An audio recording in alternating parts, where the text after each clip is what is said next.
우리의 힘이요 기쁨과 소망 되신 삶의 이유 되신 예수 그리스도를 찬양합니다. 시간 그 주님 사랑에서 이 자리 나온 우리 아름빛 교회 모든 믿음의 권속들을 기억하여 주시옵소서. 이 시간 우리가 영과 진리로 주님을 예배할 때 하나님께서 예비하신 하늘의 신령한 복과 땅에 기름진 것으로 우리 성도님들을 채워 주시옵소서. 오늘 우리에게 주신 말씀을 통해 앞으로의 인생 가운데 그리스도 그 구원의 이름 꼭 붙들고 그 이름에 합당한 제자의 삶을 살아내는 넉넉한 힘과 용기와 능력을 이 시간 함께 내려주시옵소서. 그렇게 하실 주님을 찬양하며 구주 예수 그리스도 이름으로 기도드립니다. 아멘. 이 시간 함께 말씀 읽겠습니다. 오늘 우리에게 주신 말씀은 마가복음 10장 46절에서 52절입니다.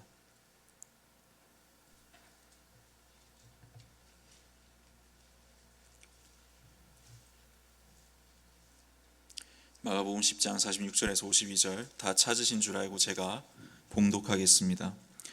그들이 여리고에 이르렀더니 예수께서 제자들과 허다한 무리와 함께 여리고에서 나가실 때에 디메오의 아들인 맹인 거지 바디메오가 길가에 앉았다가 나사렛 예수시란 말을 듣고 소리질러 이르되 다윗의 자손 예수여 나를 불쌍히 여기소서 하거늘 많은 사람이 꾸짖어 잠잠하라 하되 그가 더욱 크게 소리질러 이르되 다윗의 자손이여 나를 불쌍히 여기소서 하는지라. 예수께서 머물러 서서 그를 부르라 하시니 그들이 그 맹인을 부르며 이르되 안심하고 일어나라 그가 너를 부르신다 하매 맹인이 겉옷을 내버리고 뛰어 일어나 예수께 나아오거늘 예수께서 말씀하여 이르시되 내게 무엇을 하여 주기를 원하느냐. 맹인이 이르되 선생님이여 보기를 원하나이다. 예수께서 이르시되 가라 내 믿음이 너를 구원하였느니라 하시니 그가 곧 보게 되어 예수를 길에서 따르니라. 아멘. 반갑습니다. 저는 고등부와 청년 일부를 곽신영 목사님과 함께 맡고 있는 김성찬 전도사라고 합니다. 오늘 여러분들과 함께 수요 예배를 같이 드릴 수 있어서 너무나 기쁩니다. 기뻐 보이시죠? 오늘 눈이 오는 이 가운데서도 주님의 자리, 저는 예배의 자리를 사모하여 오신 여러분들을 다시 한번 축복하며 환영합니다. 우리가 지금 성탄을 맞이하면서 예수 그 이름이라는 주제로 함께 말씀을 나누고 있습니다. 우리 지난주까지 예수 그리고 임마누엘이라는 이름에 대해서 함께 말씀을 나누었는데 오늘은 우리에게 널리 알려진 그리스도라는 이름에 대해서 함께 나누고자 합니다. 이 시간 그리스도 이름에 숨겨진 그 비밀을 깨닫고 그 이름에 합당한 반응으로 주님을 예배하는 저와 여러분 되기를 간절히 소망합니다. 오늘 우리가 읽은 이 본문은 우리가 너무나 잘 알고 있는 바디메오의 이야기입니다. 바디메오라는 시각 장애인이 예수님을 만나서 눈을 뜨게 된 이야기면서 또 이 이야기는 예수님 생애의 마지막 기적 이야기이기도 합니다. 이 배경을 조금 설명해 드리겠습니다. 이 이야기의 배경은 오늘 예수님께서 제자들과 예루살렘으로 가는 도중에 여리고라는 동네를 지나게 됩니다. 그 길 위에는 아마 많은 사람이 있었을 것입니다. 그리고 그들은 아마도 많은 기적을 행하신 예수님에 대한 이야기를 소문으로 익히 들었을 것입니다. 그래서 예수님을 보면서 그들은 아마 수군수군거렸을 것입니다. 그러다가 길가에 앉아있던 한 사람이 그 수군거림을 듣습니다. 그 사람이 바로 바디메오입니다. 이 바디메오에 대해서 오늘 본문 46절 하반절은 이렇게 이야기합니다. 디메오의 아들인 맹인 거지 바디메오가 길가에 앉았다가, 여기서 우리가 눈이 가는 것은 그가 맹인, 시각장애인이자 거지였다는 것입니다. 제가 옛날에 청소년 수련회를 스텝으로 섬긴 적이 있습니다. 그때 게임을 했는데 장애물이 막 이렇게 깔려있는 그런 공간에서 수건으로 눈을 가리고 어떤 물건을 찾아내는 그런 게임을 했습니다. 그때 제가 처음으로 눈을 딱 가리고 이제 게임에 임하게 됐는데 한 1분 정도 눈을 가리고 있었던 것 같습니다. 근데 제가 그때 느꼈던 감정이 뭐냐 하면 두려움이라는 감정이 생기더라고요. 그러니까 눈이 보이지 않으면 내 앞에 무엇이 있는지 모르는 그 두려움 속에서 저 스스로는 한 발도 떼지 못하는 삶을 살아갈 수밖에 없구나라는 그런 생각을 많이 했었던 기억이 있습니다. 근데 바디메오는 이런 시각 장애인인과 동시에 거지였습니다. 둘 중에 하나만 해도 힘들 건데 두 개를 같이 가지고 있었습니다. 스스로 한 발도 뗄 수 없는 형편 속에서 누군가 던져주는 동전을 가지고 그의 삶을 연명할 수밖에 없었을 것입니다. 그래서 그는 길 위에, 길 한복판에 있지도 못하고 길가에 앉아 있을 수밖에 없는 떠밀려 사는 삶을 살 수밖에 없었던 존재였던 것입니다. 그러던 중에 지금 예수님께서 자기 근처로 지나고 있다는 이야기를 들은 겁니다. 그 소리를 들은 바디메오는 47절에서 이렇게 이야기합니다. 나사렛 예수시란 말을 듣고 소리 질러 이르되, 다 같이 한번 읽어볼까요? 다윗의 자손 예수여 나를 불쌍히 여기소서 하거늘. 아멘. 그는 예수님을 보고 소리 지르면서 나를 불쌍히 여겨달라고 이야기합니다. 여기서 불쌍히 여겨달라, 이 말은 우리가 성경에서 긍휼히 여겨달라는 말과 비슷한 말입니다. 한 목사님이 설교 중에 이 긍휼에 대해서 설명하시면서 은혜와 긍휼이 사실 다른 거다. 은혜는 자격 없는 자에게 베풀어주는 호의를 말한다면, 긍휼은 저주할 자를 불쌍히 여겨서 그 저주를 거두어 드리고 동시에 동정을 베푸는 게 긍휼이다. 그래서 은혜와 긍휼이 있다면 긍휼이 훨씬 더 하나님의 입장에서 보기에 적극적인 행동이다, 이렇게 이야기를 하시더라고요. 그러니까 그 말을 빌리자면 지금 이 나를 불쌍히 여기소서라는 이 바디메오의 고백은, 나는 저주받아 마땅한 소망 없는 자입니다. 그야말로 나는 절망적인 상태입니다. 이것을 스스로 인정하면서 나는 붙들 것이 전혀 없는데 당신이 내 유일한 소망입니다. 그러니까 내 문제를 당신이 적극적으로 해결해 주십시오. 지금 바디메오는 이렇게 이야기를 하고 있는 것입니다. 그러니까 바디메오는 나사렛의 예수라는 사람이 자기의 문제를 해결해 줄 수 있는 존재라고 생각을 했던 것입니다. 그럼 이런 질문이 생기죠. 왜 바디메오는 하필 예수라는 사람이 자기의 문제를 해결해 줄 수 있는 존재라고 생각했을까라는 질문이 생깁니다. 이 질문에 대해서 47절에서 바디메오가 예수님을 부르는 호칭에서 조금 힌트를 얻을 수 있습니다. 본문에 다시 한번 보시면 파란색 글자로 된 부분에 예수님을 뭐라고 호칭하죠? 다윗의 자손 예수여라고 호칭합니다. 여기서 바디메오는 예수님을 다윗의 자손이라고 호칭하고 있습니다. 이 다윗의 자손이라는 말은 성경에서 인류의 구원자로 오신 메시아를 나타내는 말로 쓰입니다. 그리고 이 메시아는 히브리어인데 그리스어로는 그리스도라고 합니다. 뭔가 그리스어, 그리스도 말이 딱 다 맞아지는 것 같죠? 예, 그래서 메시아와 그리스도는 같은 말로 쓰입니다. 이 메시아, 그리스도라는 말의 원래 뜻이 뭐냐면 기름 부음을 받은 자다, 이런 뜻입니다. 근데 이게 하나님이 주체가 될 때는 하나님께서 어떤 특별한 사명을 위해서 성령을 부으신 자들을 말합니다. 성령을 부어서 따로 구별한 자들을 일컫는 자입니다. 하나님께서 이렇게 기름 부어서 세우신 구약시대의 대표적인 직분이 있는데 그 세 가지 직분이 뭐냐 하면, 첫 번째가 선지자입니다. 두 번째가 제사장, 세 번째가 왕입니다. 선지자는 하나님의 말씀을 맡아서 대언하던 사람이죠. 그리고 제사장은 하나님과 백성 사이에서 백성의 죄를 중보하던 사람입니다. 그러다가 다윗 시대가 되었을 때 다윗이 왕이 되고 나라가 안정기에 접어들면서 굉장히 부강해집니다. 나라가 굉장히 강력해지죠. 그러면서 다윗이 자신이 살 왕궁을 아주 멋있게 지었습니다. 그런데 왕 자신이 이런 궁에서 살다 보니까 하나님의 법궤가 단촐한 장막에 있다는 게 굉장히 마음에 걸리는 겁니다. 그래서 다윗이 내가 하나님을 위해서 아름다운 전을 짓겠다라고 다짐을 합니다. 근데 이 말을 들은 하나님의 반응이 조금 예상과는 다릅니다. 하나님 뭐라 하시냐면, 내가 언제 너한테 집 지어달라 했냐, 이렇게 이야기를 하십니다. 그러시면서 뭐라고 하시냐면, 다윗 네가 나를 위해 집을 짓는 것이 아니라 내가 너를 위해 영원한 집을 지을 것이다, 이렇게 하나님께서는 다윗에게 약속을 주십니다. 그러면서 어떻게 말씀하시냐면 사무엘하 7장 12절과 16절 말씀을 같이 한번 읽어보겠습니다. 시작. 내 수완이 차서 내 조상들과 함께 누울 때에 내가 내 몸에서 날 내 씨를 내 뒤에 세워 그의 나라를 견고하게 하리라. 내 집과 내 나라가 내 앞에서 영원히 보존되고 내 왕위가 영원히 견고하리라 하셨다 하라. 아멘. 12절에 보시면 내 몸에서 날 너의 씨라고 이야기합니다. 그러니까 씨들, 자손들이 아니라 한 명, 단수형으로 씨라고 이야기합니다. 이 한 명으로 기록된 다윗의 자손은 다윗의 왕조를 영원히 이어갈 인물로 약속된 인물인 것입니다. 이후에 이제 이스라엘은 남과 북으로 나뉘어지게 되죠. 나뉘어지고 왕들이 하나님을 제대로 섬기지 못합니다. 그러면서 이방 나라들의 침입을 당하게 됩니다.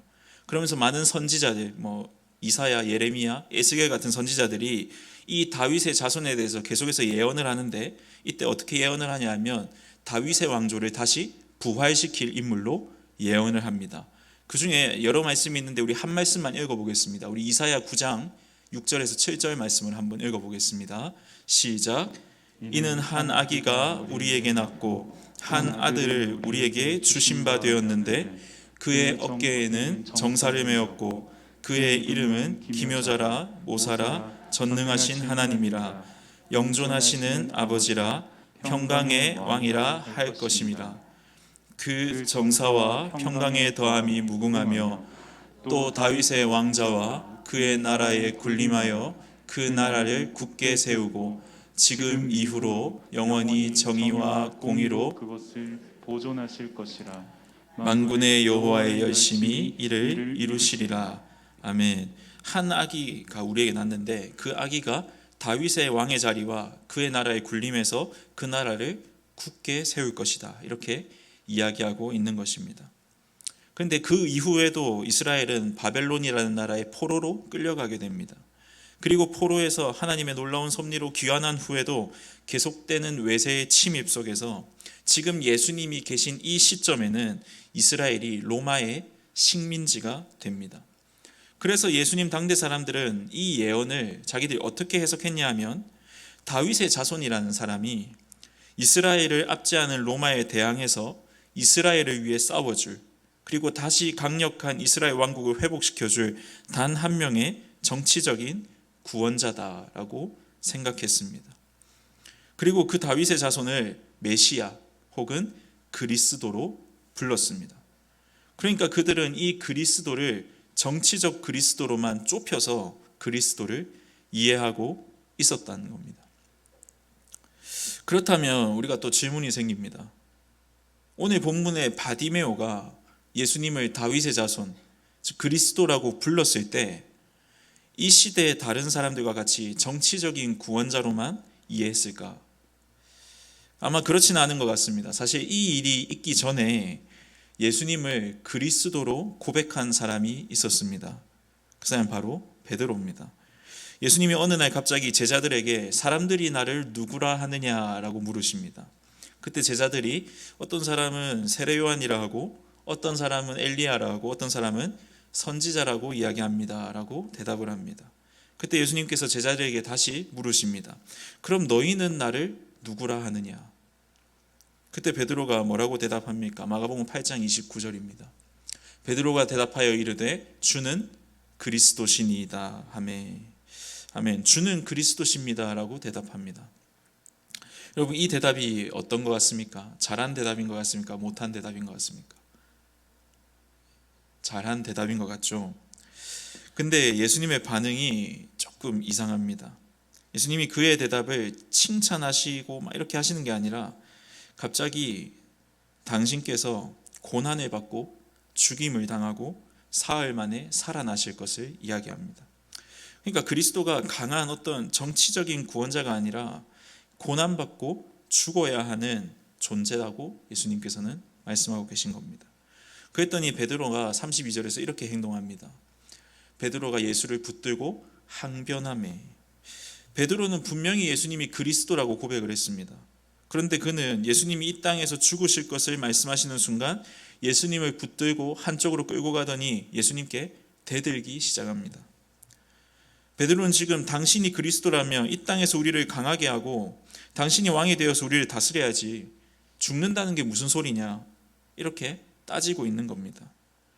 그는 그리스도라면 당연히 그런 약한 길을 가는 것이 아니라 다른 길을 가야 한다고 생각했던 것입니다. 그런데 이런 행동을 하는 베드로에게 예수님은 되려 더 꾸짖으십니다. 33절에 보면 베드로를 꾸짖어 이르시되 사탄아 내 뒤로 물러가라. 네가 하나님의 일을 생각하지 아니하고 도리어 사람의 일을 생각하는도다 하시고, 예수님은 이런 베드로의 생각이 하나님의 일이 아니라 사람의 일이다라고 말씀하시면서 베드로를 꾸짖으십니다.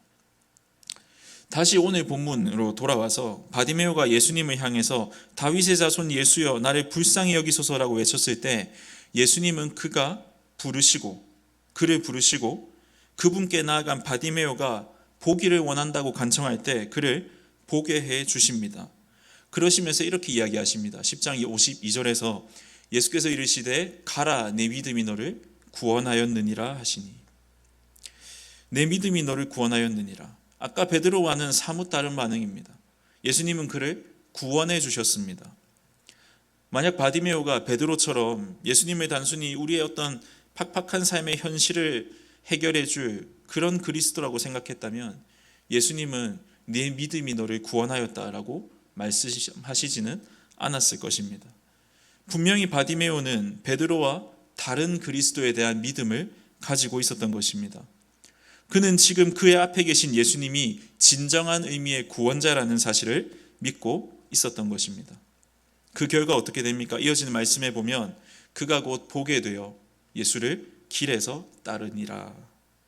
먼저는 그가 원했듯이 보게 되었고 그리고 예수님을 따르게 됩니다. 여기서 우리는 그리스도가 어떤 분이신지 알 수 있습니다. 그리스도는 우리의 치유와 회복을 위해 이 땅에 오신 구원자라는 사실입니다. 여러분, 구원이 무엇입니까? 오늘 말씀을 통해서 볼 때 구원은 치유하심과 회복하심입니다. 오늘 바디메오 역시 어떻습니까? 주님이 선포하시자마자 그의 눈이 열렸습니다. 그냥 치유해서 끝나지 않았습니다. 길가에 있던 그를 길 위에서 예수를 따르도록 회복하셨습니다. 그래서 이 눈을 뜬 것은 단순한 기적이 아닌 것입니다. 오늘 바디메오는 단순히 눈을 뜬 게 아니라 예수 그리스도를 발견하는 눈을 뜨게 된 겁니다. 그냥 눈이 열리는 것도 놀라운 기적인데 그는 예수 그리스도가 그가 따라야 할 진정한 주임임을 깨닫게 된 것입니다. 그래서 진짜 구원은 무엇이냐? 단순히 우리가 육적인 눈을 뜨는 것이 아니라, 단순히 육적인 우리의 문제가 해결되는 것이 아니라 예수 그리스도를 보게 되는 것이 진짜 구원이라는 것입니다.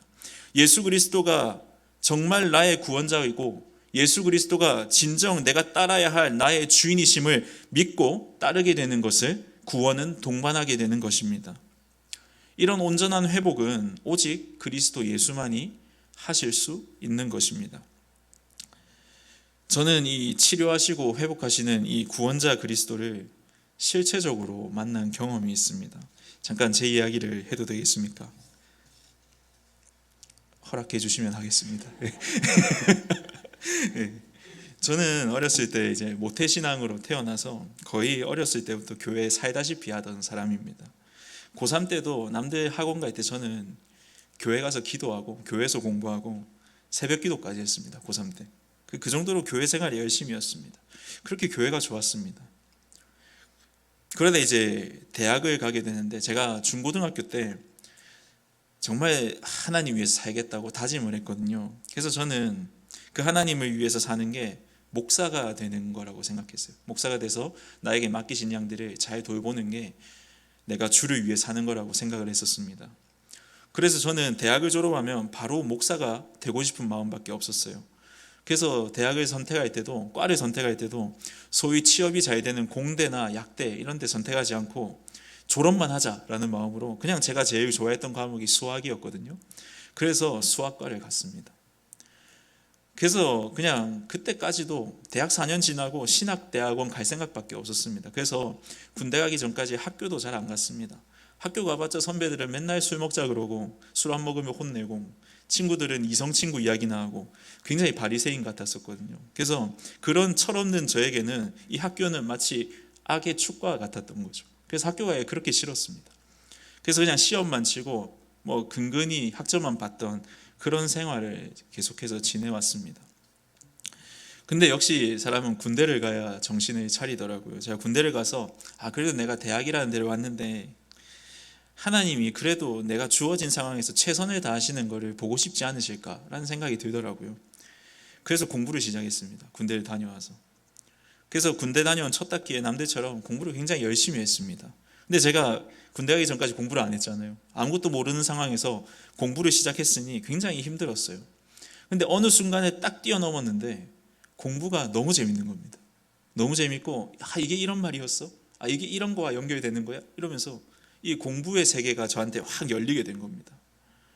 그래서 제가 공부에 심취하게 되면서 성적도 굉장히 잘 받았습니다. 몇몇 과목에서 막 1등도 하고 이렇게 했거든요. 그렇게 하면서 역시 나는 뭘 해도 되는 사람이구나. 마음만 먹으면 뭐든지 되는 사람이구나 라는 교만에 빠지게 됩니다. 그러면서 갑자기 제가 생각이 바뀌게 됐어요. 원래 저는 이제 목회자로서 하나님께 영광 돌리는 삶을 살기 원했었는데 내가 하나님 위해 살겠다고 했는데 굳이 내가 꼭 목사가 돼야 돼? 라는 생각이 드는 겁니다. 열심히 공부해서 대학 교수가 돼서 속칭 말하는 선한 영향력을 끼치면서 살아갈 수도 있는 게 아닌가라는 생각을 하게 되면서 저는 대학원에 진학을 했습니다. 그리고 7년 동안 박사과정까지 공부를 했습니다. 저는 그 박사과정까지 공부를 정말 치열하게 했습니다. 정말 좋은 연구자가 되고 싶었고 교수가 되려면 정말 공부를 열심히 할 수밖에 없었습니다. 그래서 하나님을 위해 살겠다는 생각은 저리 가고 그냥 이것저것 닥치는 대로 뭐든지 했습니다. 시키는 거 다 하고 안 시키는 것까지 했습니다. 눈에 들기 위해서. 내가 좋은 것을 가질 수 있다면 물불 안 가리고 뭐든지 했습니다. 그리고 꽤 성과도 좋았습니다. 좋은 논문을 많이 썼고 그래서 저는 제가 졸업하면 당연히 제가 몇 년 안에 교수가 될 거라고 생각했습니다. 이런 선한 제 얼굴이랑 전혀 어울리지 않는 그런 교만함을 가지고 있었습니다. 그러다가 제가 박사 2년차가 되던 해에 어머니가 뇌종양으로 돌아가셨습니다. 그리고 3년 뒤에 아버지가 췌장암으로 돌아가시게 됩니다. 제가 외동 아들이거든요. 그래서 세상에 저 혼자 남은 겁니다. 많이 마음이 아팠습니다. 부모님을 이제 더 이상 볼 수 없다는 생각에 마음이 아팠는데 홀로 남겨졌다는 두려움은 전혀 없었습니다. 왜냐하면 저는 자신감이 있었거든요. 나는 뭘 해도 되는 놈이니까. 나는 뭘 해도 할 수 있으니까 자신감이 있었습니다. 그래서 저는 제 힘으로 제 스스로 살아갈 수 있는 사람이라고 생각하면서 열심히 살았습니다. 그러면서 교회 가서는 한편으로는 하나님 사랑한다 하고 하나님이 나의 삶의 이유라 하고 그렇게 살았습니다. 그러다가 제가 졸업 시즌 얼마 안 두고 이제 해외로 연구원을 가려고 지원서를 막 넣던 차에 제가 갑자기 몸이 아프기 시작했습니다. 제가 원래 허리 디스크가 있었는데 그때 이게 심해져서 어느 정도까지 심해졌냐 하면 몸에 힘이 안 들어가서 생리 현상을 제가 조절할 수 없는 정도까지 허리가 안 좋아졌습니다. 그리고 또 속병도 났는데 음식을 못 먹게 됐어요. 음식 아무것도 못 먹게 되면서 제가 한 달 동안 10kg가 빠졌습니다. 지금 제가 굉장히 몸매가 이렇게 좋아 보이지만 그 당시 제가 95kg 나가다가 10kg가 빠져서 85kg가 됐습니다. 근데 병원을 가면은 허리가 이제 디스크가 굉장히 많았거든요. 3개, 4개가 디스크니까 뭘 수술해도 안 된다. 이거 수술 한 번에 다 할 수도 없고 이게 네가 뭐가 아파서 이런 건지도 모르니까 수술도 효과가 없다. 그리고 또 속이 아파서 병원에 가면 아무런 문제가 없다고 합니다. 정말 깝깝한 그런 시간을 한 달 정도 지냈습니다. 집에 저 이제 혼자 있었으니까 혼자서 아무것도 안 하고 그 방에서 누워서 그냥 있는 겁니다. 배가 고프면은 기어가서 그냥 뭐 하나 먹고 화장실 가고 싶으면 굴러서 갔습니다. 정말 이렇게 굴러서 가는 게 제일 빠르더라고요. 기어가는 건 힘이 들고. 그래서 그렇게 다니면서 살았습니다. 그렇게 한 달여쯤 지났는데 갑자기 제가 어떤 생각이 딱 들었냐면 제 인생에 아무런 희망이 없다는 생각이 들었습니다. 정말 나 이제 끝이네. 나 이제 어떻게 살지? 그런 생각이 딱 들었습니다. 아무런 희망도 없고 아무리 생각해봐도 제 인생에 뭔가 방법이나 길이 모든 길이 막힌 것 같은 그런 생각이 드는 겁니다. 그러면서 평생 겪어보지 못했던 절망감이라는 것을 느끼게 됩니다. 정말 평생 이런 절망감을 겪어본 적이 없습니다. 저는 아까도 말씀드렸지만 마음먹으면 웬만하면 다 했거든요. 근데 아무리 생각을 해도, 아무리 내가 뭔가를 하려고 해도 내 인생 끝난 것 같은 생각밖에 안 드는 겁니다. 그때 정말 이 말 외에는 다른 표현을 할 수가 없는데, 그 어둠 속에서 한 줄기 빛 대신 예수님이 찾아오셨어요. 정말 그 표현이 딱 맞는 것 같아요. 정말 한 줄기 빛 같은 예수님 찾아오셔서 너 나를 위해 살기로 하지 않았냐, 그 말을 기억하게 하시는 겁니다. 지금까지 하나님 영광을 위해서 살겠다고 제가 말은 했지만 사실 나를 위해 살았고 내가 잘되기 위해서 살아왔던 그 삶을 기억나게 하시면서 이제는 나를 위해 한번 살아보지 않겠냐, 그 말씀과 그 따뜻한 위로 앞에서 참 많이 죄송했고 정말 감사했습니다. 그러면서 어떤 마음이 생겼냐면, 당장 내일을 보상할 수 없는 이 인생 속에서 내 인생을 통틀어 하나님이 원하시는 인생, 지금까지 나의 인생이 내가 되어 살아왔다면 이제는 내 인생의 주인이 예수님이심을 인정하고 그분을 나의 왕으로 인정하며 오직 그분의 다스리심과 통치하심만을 바라며 살아가는 삶을 이제라도 살아보자 라는 마음이 생겼습니다. 그래서 제가 이제 제 마음대로 선택했던 그 공부를 이제 그만두게 되었습니다. 근데 놀랍게도 그 이후에 제 건강이 회복이 됐어요. 건강이 회복이 되면서 지금도 허리 디스크가 있습니다. 4개 있는데 그 이후로 허리가 아파서 못 움직인 적은 한 번도 없습니다. 일상생활이 가능할 정도로, 운동도 할 수 있을 정도로 회복을 주셨습니다. 그리고 지금 보셔서 아시겠지만 살도 많이 빠졌습니다. 그래서 이제 건강도 굉장히 회복했습니다. 저는 정말 그 절망의 상황에서 무엇을 느꼈냐면 죽음의 공포라는 걸 느끼게 됐어요. 이게 우리의 육신이 죽는 것에 대한 공포가 아니라 정말 예수님이 없는 진정한 죄로 말미암아 죽을 수밖에 없는 그 죽음의 공포였습니다. 그런데 주님이 찾아오시면서 그분이 이 죽음의 문제를 해결하실 수 있는 유일한 한 줄기 빛이심을 다시 한번 깨닫게 되고, 그때 진정한 자유함을 얻었습니다. 제가 얽매여 있던 모든 것이 풀어지면서 정말 그 순간은 주님과 저밖에 없는, 그 둘밖에 없는 그 교제 속에서 나머지 것들이 저의 인생에 있어서 아무런 가치가 없어지는 그런 경험을 하게 되었습니다. 우리 인간은 죄와 죽음에서 결코 자유할 수 없습니다. 모든 인간은 죄인이고 그 죄의 결과는 사망입니다. 모든 인간은 예수 그리스도가 없으면 영원한 죽음으로 달려가는 인생뿐입니다. 그래서 우리 인생에 있어서 죄와 죽음의 문제는 우리가 겪고 있는 취업의 문제, 가정의 문제, 자녀의 문제, 건강의 문제와는 비교도 할 수 없는 훨씬 더 중요한 문제라는 겁니다. 그런데 이 문제를 단번에 아무 조건 없이 해결해 주신 분이 누구시냐 하면 바로 구원의 이름 예수 그리스도라는 것입니다. 그래서 우리는 예수님이 없으면 죽은 것과 마찬가지인 인생입니다. 우리 자신에서 예수님을 빼면 그저 껍데기밖에 남지 않는 시체 같은 인생을 살 수밖에 없다는 것입니다. 근데 예수님이 우리에게 말씀으로 찾아오셔서 우리의 아무런 가치 없던 삶은 이제 유일하고 완전한 가치인 예수 그리스도를 아는 삶으로 바뀌어지게 되고, 그분이 베푸시는 그 구원의 잔치에 우리는 참여하게 된 것입니다. 우리는 그 구원 앞에서 주님을 찬양할 수밖에 없는 존재입니다. 그래서 이 똑같은 바디메오 이야기를 누가는 어떻게 마무리하냐 하면 누가복음 18장 43절에서 곧 보게 되어 하나님께 영광을 돌리며 예수를 따르니 백성이 다 이를 보고 하나님을 찬양하니라. 하나님을 찬양하고 내가 구원받은 것으로 인하여 주변 사람들이 하나님을 찬양하게 되는 역사가 일어나는 것입니다.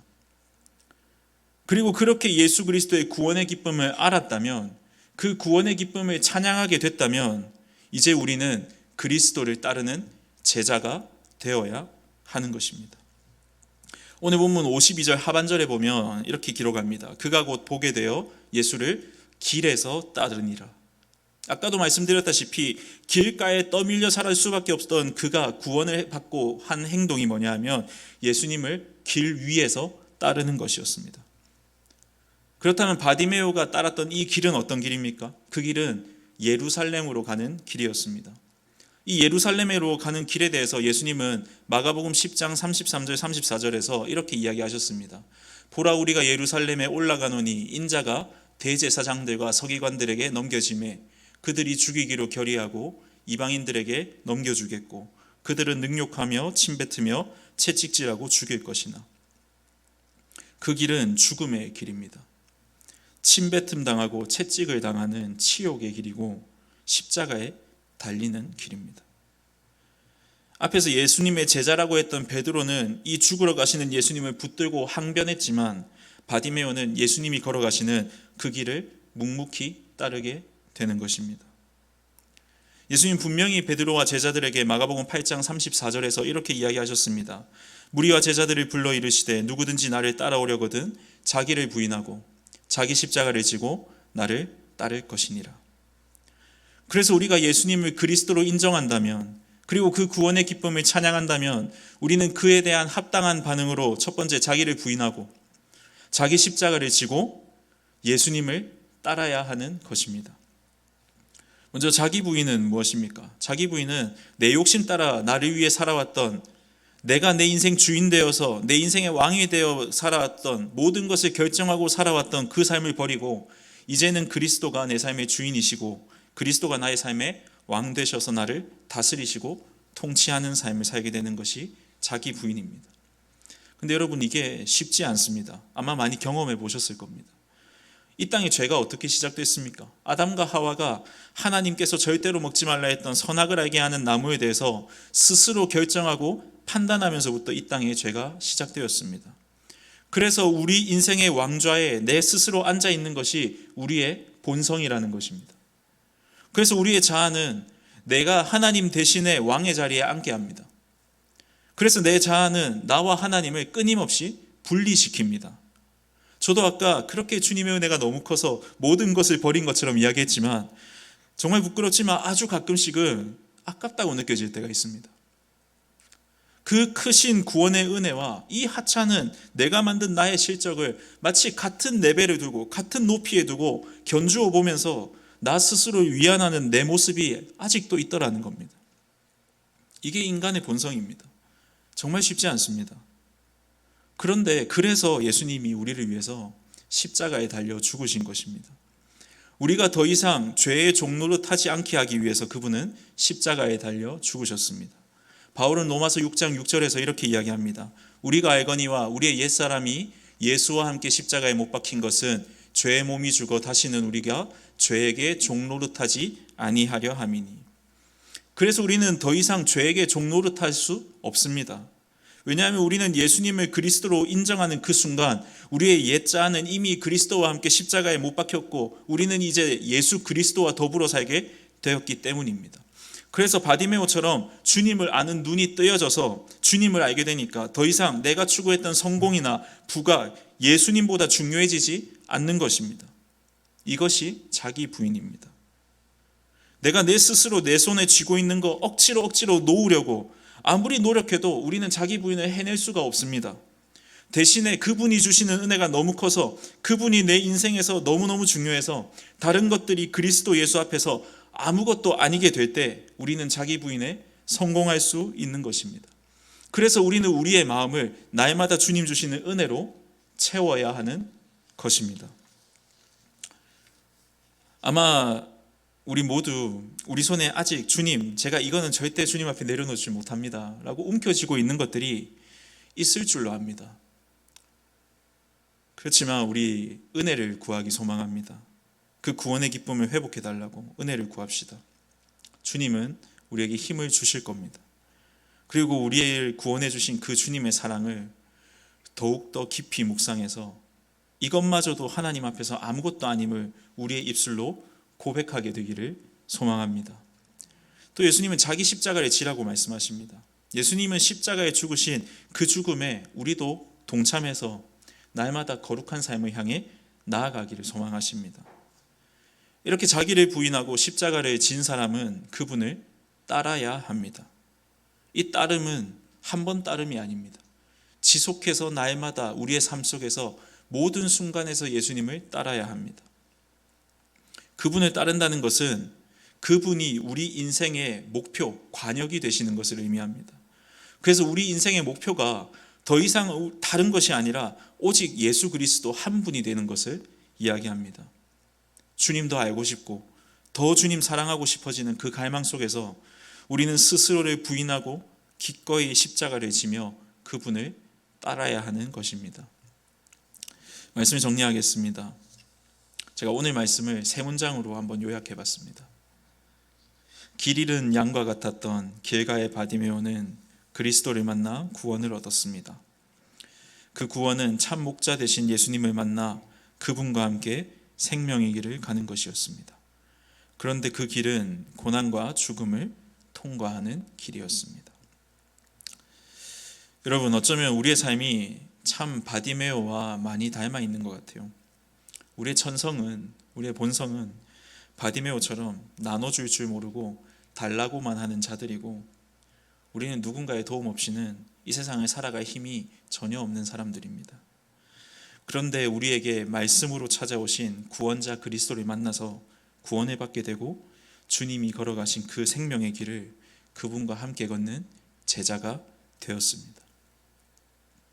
예수님께서는 이 땅에 오셔서 십자가에 달려 죽으심으로 우리의 죄값을 치러주셨습니다. 그래서 진정한 제사장으로서 하나님과 우리의 중보자가 되셨습니다. 또 말씀으로 바디메오의 눈을 여시고 동시에 예수님을 그리스도로 알아보는 구원의 눈을 뜨게 하셨듯이 우리에게도 말씀을 통해 성령으로 찾아오셨습니다. 그리고 우리 안에서 예수님을 그리스도로 인정하게 하시는 진정한 선지자의 역할을 감당하셨습니다.